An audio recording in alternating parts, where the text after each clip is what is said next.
Вандалы устроили беспорядки на озере Щорса. Они сломали ящик, который был установлен для благотворительных целей. Сорвали статуэтку лебедя и бросили ее в воду. Кидали в птиц камнями и сломали изгородь. Но жертвой вандалов стало не только имущество. На следующий день сотрудники экопарка обнаружили тушу мертвой индонезийской утки. Вероятно, в нее попали камни. Автор проекта Юрий Борисов уверяет, что в ближайшие дни будут установлены личности злоумышленников.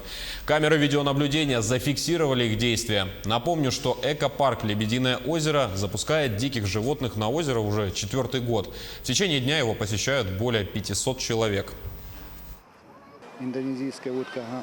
Такая редкая утка, такая крупная. Она больше почти размером гуся. Ну, очень жалко, конечно, что вот убили такую утку нашу. Ну, да, 16 июля тоже, вот, наверное, видели в интернете тоже. Молодые люди в 4 утра пришли и начали кидать наших уток. Ну, видим, там подраненные утки есть. И вот в наших островках там камни валяются. Видно, что вот в другое время тоже. Я вот в кустах нашел такую-то тоже, ну, закидушку там. Кто-то там пытался, наверное, тоже ловить наших уток.